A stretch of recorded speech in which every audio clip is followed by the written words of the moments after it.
Uh, Shalom, shalom, brothers and sisters. All praises to the Most High God. Thank you for coming. Now, this lesson is, excuse me one second. So I wanted to make some quick videos about the coming disaster. Okay, I mean, well, it's already here, so it's not really coming. As you see, there's a lot. Can anyone hear me? Oh, who's here?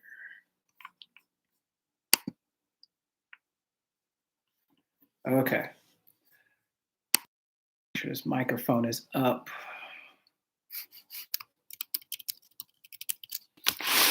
Okay, shalom, shalom. So the one thing I wanted to talk about very briefly is about the coming, the food shortages. Okay, so as you can see, there is a lot of food, shortages going on. You see it in the news, you see it at your stores. So I just want to compel our brothers and sisters to store and continue to stock. If you haven't, start your food pantries. Start working on storing your food. Winter is coming, and it's going to be it's going to get very bad. Okay, there's only so many things that so many warnings and so many things that people can give out, and the fact that our people are still, with a lot of the other things that are going on. Yes, the virus is important, and one thing you should know is it's not for us. Is Psalms 91 says that, Psalms 37 talks about that. So definitely have to get girded up in your faith, and you definitely have to stay secure in the Word of God. So when we talk about stalking and preparing, that is one of them. So that is one of the things that you want to do, is make sure you're stocked up on your faith. I've done videos about that in the past. Go back and look at some of those. So, yeah.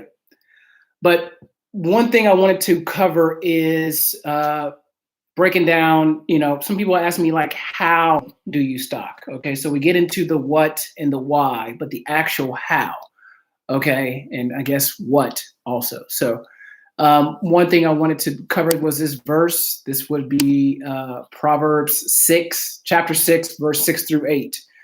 Go to the ant, O sluggard, observe her ways and be wise, which having no chief, officer, or ruler, prepares her food in the summer and gathers her provision in the harvest. Okay, so that is something that, we have to do as a people. So yeah, you look at the ant. The ant's not running around frantic. The ant's not scared, but the ant knows that winter is coming, okay? So it gathers its food in the summer. Now it says, go to the ant and be wise. Okay, so Proverbs 22 and 3, it says, a prudent man foresees the evil, hides himself, but the simple pass on and are punished. So the prudent man foresees what's happening, hides himself. That means he gets out the way. And the simple, don't care, and they are punished. Okay, so there are plenty of scriptures that tell people what we should be doing and this and that. So that's something that I really don't want to harp on as far as the spiritual, or whether or not should we, because yes, you should, and I mean, you don't have to, but again, you'll suffer the consequences of not doing that. So few things I want to cover really quickly. I want to break this into pieces instead of just talking for hours about, all this other stuff. So one thing is let's just start with the food section. So people talk about, how and the what. So, where do I start? What kind of foods are best? Where do I find the best prices? How much do I need? Okay. So, let's start with, where do I start? Okay. Let me start with where not to start. Okay, so you'll see some of these websites or companies selling this large box of survival food and things like that. And it's really not the best for many reasons. For one, it talks about having a high shelf life, 25 years, this and that. The thing is, you don't know if the food is good. So yeah, you can buy this big, large uh, containers of survival food, but when it comes time to use it, it may be nasty. And so some of the one misconception is, well, it's survival food, so well, it's survival food, but we're just going to eat it anyway in an emergency. So here's the thing. Yes, that's true, but I've seen there's a thing called food fatigue. Okay, so food fatigue is when your body starts to reject food that you continuously eat. So if you're eating, just say for example, rice and beans every single day, breakfast, lunch, and dinner, eventually your body's going to say, you know what, I'm done with this. Like, I know it's healthy for me, I know it's better than nothing, but I'm just not gonna. I cannot stand any more of this. So food fatigue is a real thing, especially more. It's going to be more so in first world countries. So one of the things is when you're talking about storing food, you want to store food that you normally eat. Okay, so here's the thing. Start with that. So let's start with food that you normally eat. Okay, now, or you know you normally don't eat it, but you like it. So another example would be, for me personally, is oatmeal. Yeah, I typically eat it, for breakfast, but if I had to eat it for long periods of time, it's fine. And so let's just go over a couple of things. Okay. So now, for example, when you're talking about stocking food, you want to stock food that one has a long shelf life naturally. So you're talking rice, sugar, honey, vanilla extract, things like that. So if you just Google foods that have a long shelf life, you'll be able to come across a lot of foods. Okay. So, and that's the thing too. You have to do some research. You can't be expected to spoon feed everything. Okay. To be spoon fed everything, and you have to research it. Someone says this, then go read the comments, or read another blog and kind of get a total view of what you need to do. So, and here's the thing. Let's back up a little bit. In terms of planning. So when you're planning your food storage or food pantry or whatever you want to call it, you are planning for the members of your household. Okay, so you really don't have an obligation to plan for people who don't want to hear what you have to say, or they don't have an ear to hear. Okay, that's not your obligation. You can help them whenever if you decide to, that's on you. But you take care of your household. So you're a single mother with 2 kids. That's what you're planning for. Okay, so that's the first thing. So get a gauge of what your family eats on a normally basis, and definitely use this time while we given this period of grace to try different recipes.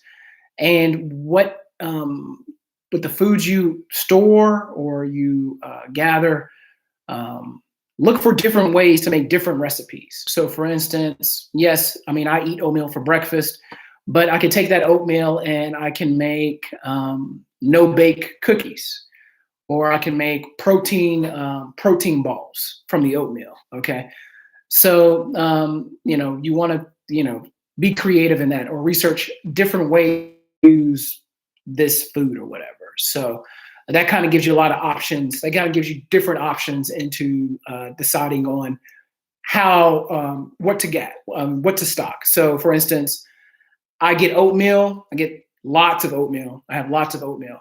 I eat it for breakfast, and then if I want some cookies or some protein balls, I'll take that oatmeal and make protein balls. So I have two recipes for one product. Okay. Another example is potatoes. Okay.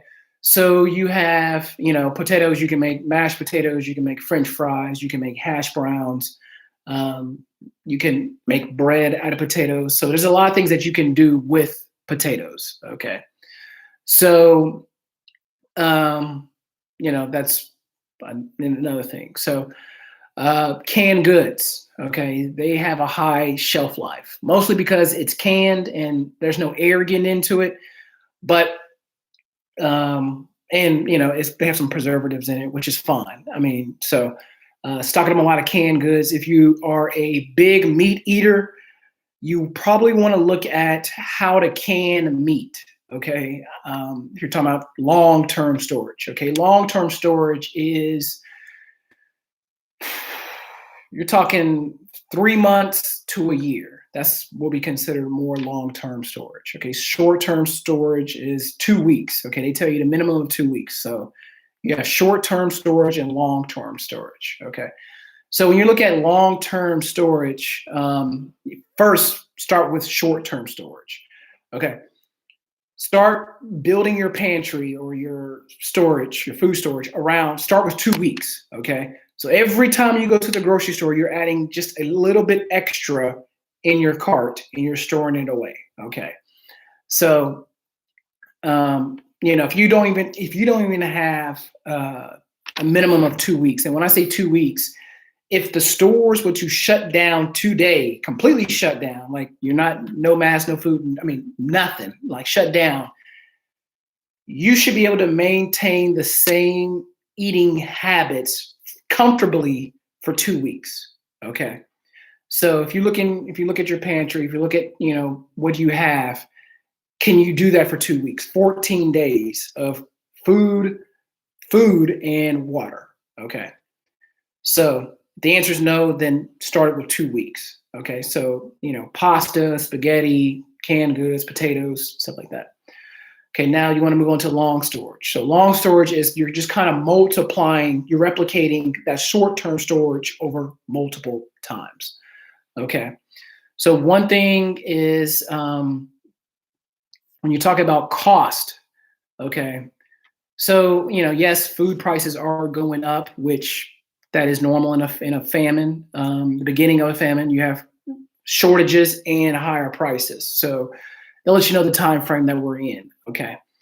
Now, when you're building that, you want to, again, plan out one thing to do when you're building that short-term and long-term storage is plan out your meals. Okay. So as I talked about the oatmeal for breakfast, I just make the oatmeal, and then for a snack, I can have the protein balls, or no bake cookies or something like that. Okay, so plan out your meals. Okay, now where to buy it? Okay, so here's the thing. Not only just food you want to focus on, is another thing that some people kind of neglect is seasoning. Okay. So they get all this pasta, rice, and beans, but they forgot the basics. I mean, something normal is seasoning. So you want to, have seasoning in it. And, so that could be your spaghetti sauce. That could be, salt, pepper, Lowry seasoning salt. It doesn't matter. So just make sure that you have some seasoning, because you don't want to eat bland food. Okay. So that's something that you want to add to the list. So seasoning can be, like I said, also add sugar to that. Okay. So as prices are going up, one thing you want to look at is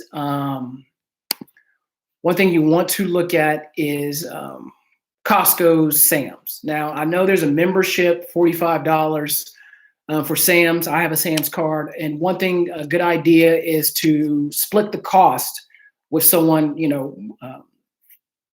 relative or a friend, is because you can add one member to your card for free, and they can get a card and you guys can both go shop. So if it's $45, split the cost of the membership add your names to the membership, and then you guys can go. So buying in bulk is good. Now, the thing with buying in bulk is if you're buying like boxed stuff like flour, um, I don't know, well, mostly flour. So let's start with flour. You have to kind of preserve it. Okay. So, flour, it necessarily doesn't go bad, but it can go bad. You could get weevils. So that's why you want to look at,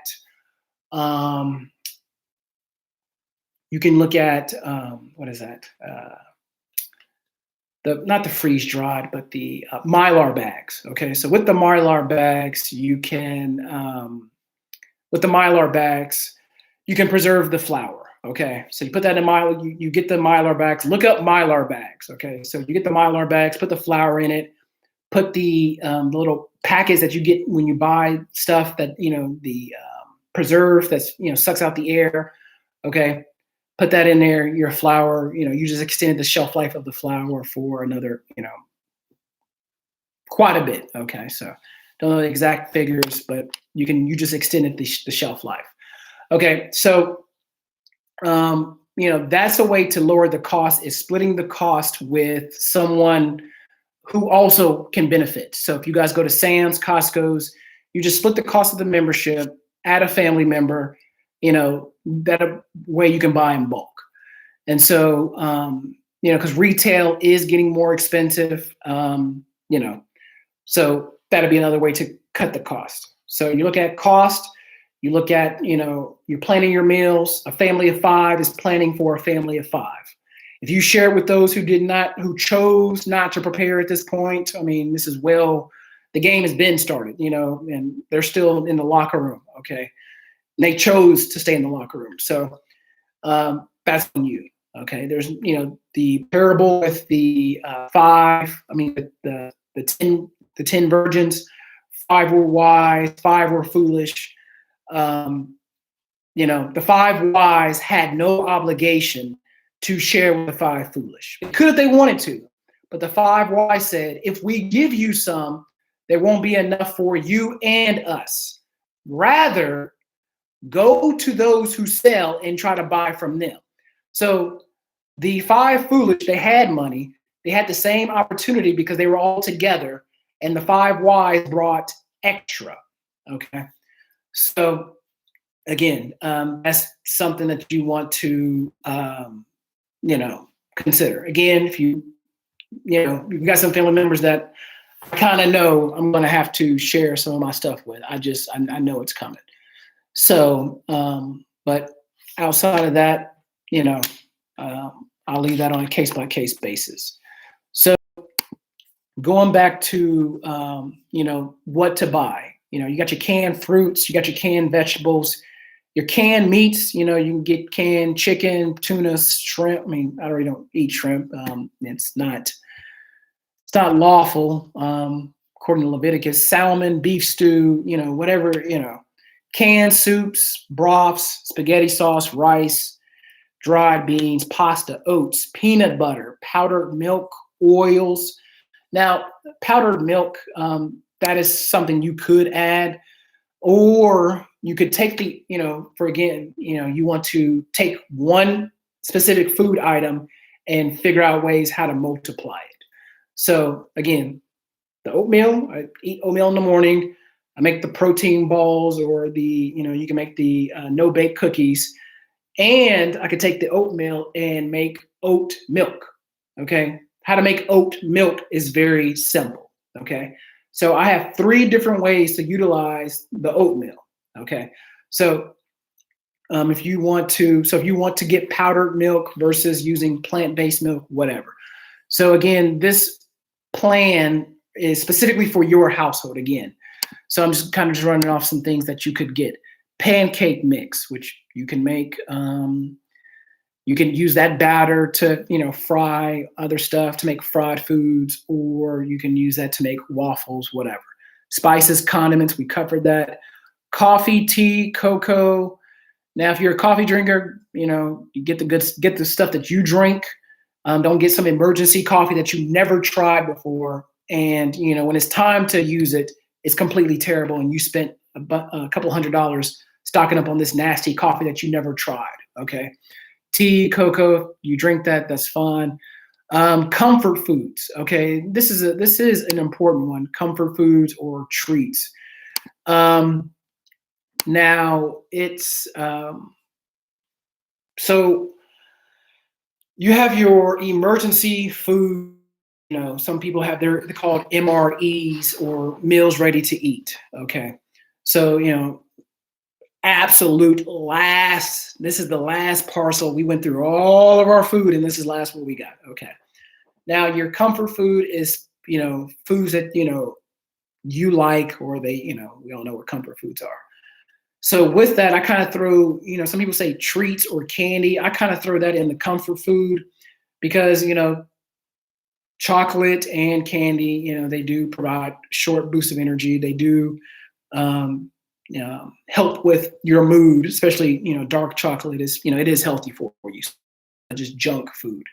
So again, you want to add that to your list. You may want to, you may not want to. Again, you have to take some time, look at your pantry, look at your family, know what's coming. Okay, the wise foresee the evil and hides himself.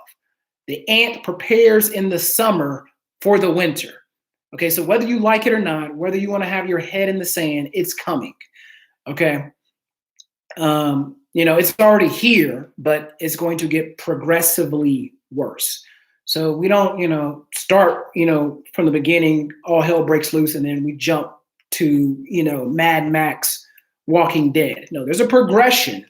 So, the thing about famine, it doesn't happen like that. There's a progression. You get some bad weather, and then you get, diseases, and then supply chains mess up, and then prices go up, and then next thing you know, that's it. So when the Bible talks about suddenly, I think in 2 Ezra chapter 6, when it talks about suddenly their storehouses will be empty, it's going to be to the fact where they wake up one day and say, what happened? Well, if you look back 6 months ago, this has been going on for a while. So we've been, some of my friends, and so we've been warning people of the food insecurity in America, specifically America. I mean, it's bad all over the world, but in America for years, there were, tons of signs that this was going to happen. And the virus just brought everything to the forefront. Okay. So again, you may want comfort food, you may want treats, you may not. Okay. So for this, I guess not lesson or video, I just wanted to do part 1 on food. Okay. So another question is, okay, my pantry or my cabinet is only, so much. What do I do? Okay. Another thing you could do is, they have these at Walmart and they have them at Home Depot, Lowe's. The 5-gallon buckets with the lids. You want to make sure you get the lid. Okay, so start storing, the instant potatoes, instant things like that inside of those buckets. Okay, put the buckets in the back of the closet. Forget about it. Okay, or you could get the plastic tubs. Now with the plastic tubs, it's just a little bit bigger. You see those at Walmart for $5. Okay, get one of those and just start stacking those with cans. Put it under the bed, put it in somebody's closet, forget about it. Okay, so that goes to another thing with the food is after you've got your 2 weeks, we're starting from the beginning, minimum of 2 weeks. Okay, I should be able to eat comfortably for 14 days. Okay, once you can do that, okay, once you have that stored, then build on another 2 weeks, and then another, 4 weeks like that, and then extend it from there. Now, another thing about the types of foods, you want to get something that's easy to prepare. Okay, I got lots of ramen noodles. Okay, those are very easy. You just need water and heat, and you have ramen noodles. Okay. Instant potatoes. Okay, you just need water and heat, and you have instant potatoes. I have potatoes too. I have quite a bit of potatoes. I'm growing potatoes. We'll get to that in another video about gardening, and some of the things that misconceptions about gardening. So, but instant potatoes is easy to prepare. Okay, so your canned vegetables, easy to prepare. Okay. So, I saw pictures of some people, when they were panic shopping or panic buying, they got tons and tons and, just packs and packs of chicken. Okay. For one, where are you going to store that? I mean, unless you have a really big fridge or a mini freezer in the garage or whatever, that's one thing. But to keep that food fresh, and let's say, power goes out, stores are closed, you got to cook all of that. So unless you have a smoker and you know how to preserve meat, that is, that's a lot of food going to waste. Now, if you don't have a smoker, or you know how to can meat, or you know how to preserve meat, if you know how to do those things, or you have those things, that's great. That's perfect. But if people are panic shopping like that, I seriously doubt they thought that much ahead on food preservation. Okay. Especially with chicken and meats, stuff like that, stuff that you get at the store.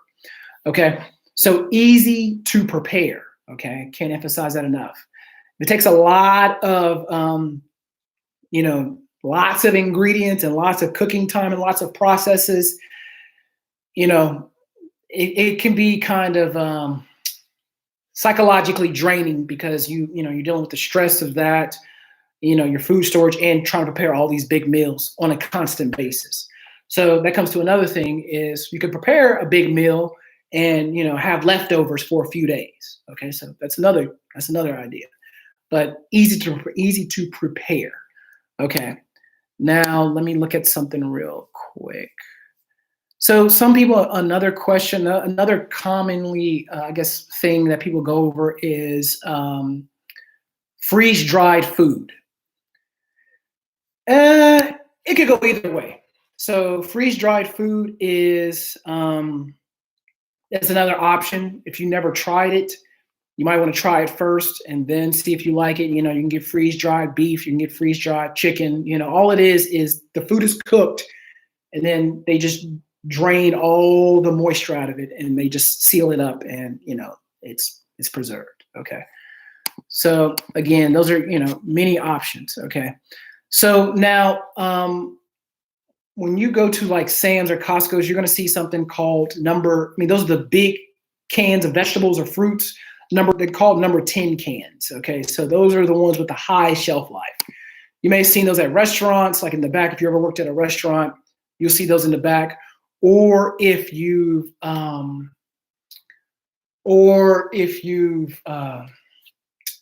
go to Sam's, you'll see the big cans of fruits and vegetables. Okay, those are called number 10 cans. Those are just more designed for a longer shelf life, because people, companies buy those in bulk. Okay, so again, there's a lot of stuff to go over. I have no idea which each individual household needs.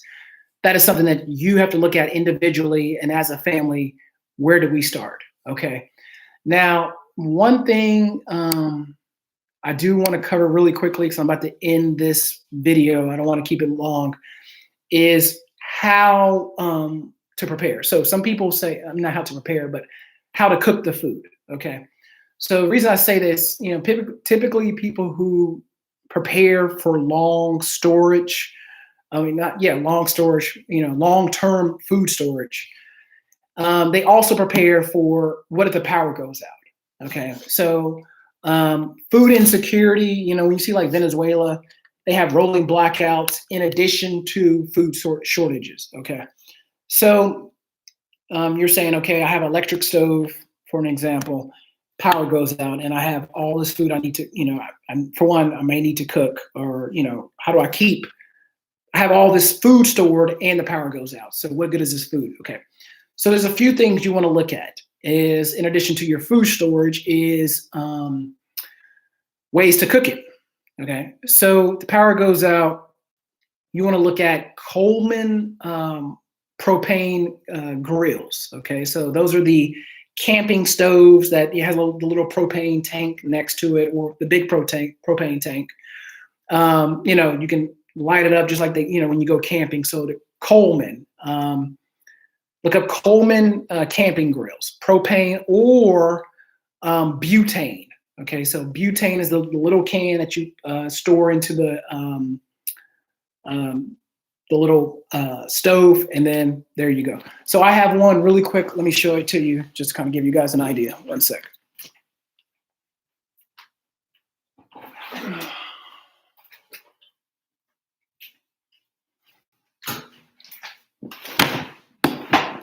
So this is, let me back this up a little bit. So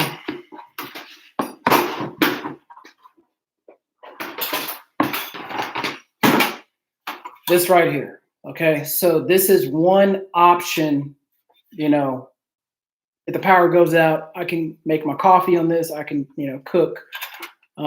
So typically they take these camping, okay? And then they have these cans, the Coleman butane fuel, okay? You can get like a pack of 5 of these at Sam's, okay? It doesn't have to be Coleman, as long as it's butane. So make sure your butane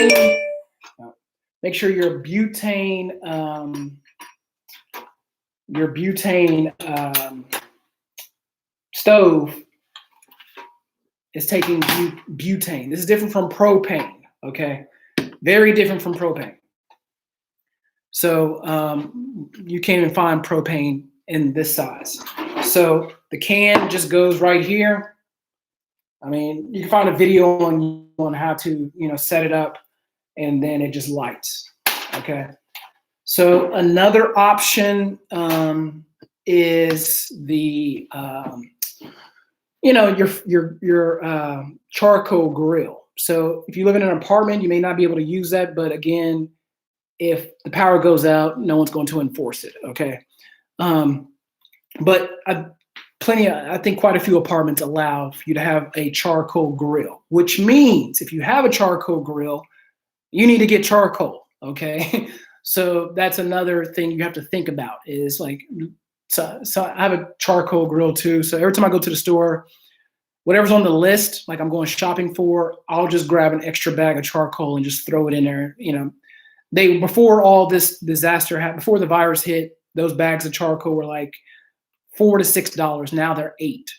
So again, just you're going to see prices increase, and then after that, the prices are going to get so high that no one can afford it, and then that's when you're going to have looting and rioting. Okay, so you know it's just going to happen.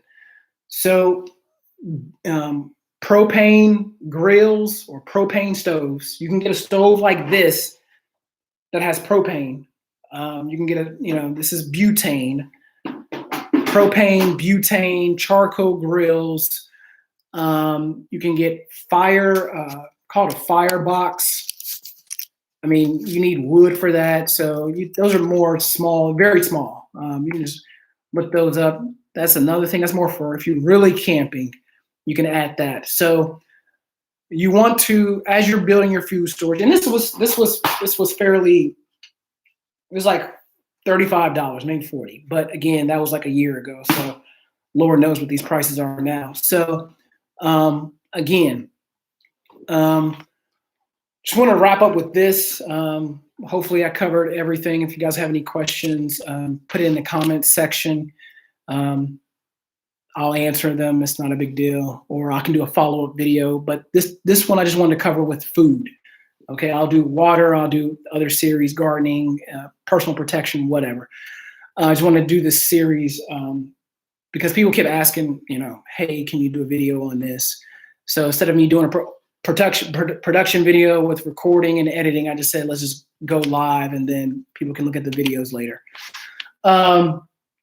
So with that, someone in the group asked, they made a comment. She said, like, I'm getting stressed out because I don't have enough resources to do all this.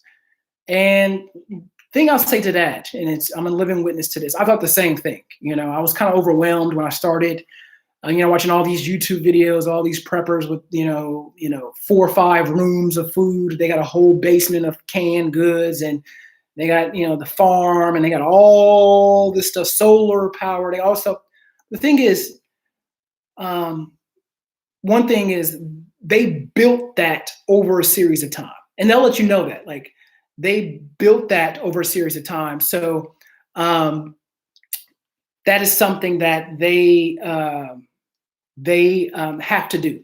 So one thing is build it over. Start what you have. Start what you have. God will add to the rest. I assure you, He will add to the rest. Don't just start with 2 weeks. Just put an extra can in there, and God will take care of the rest. I assure you. So I'll talk a little bit more about that on the next video. Hope this has been helpful. You guys take care, and God bless.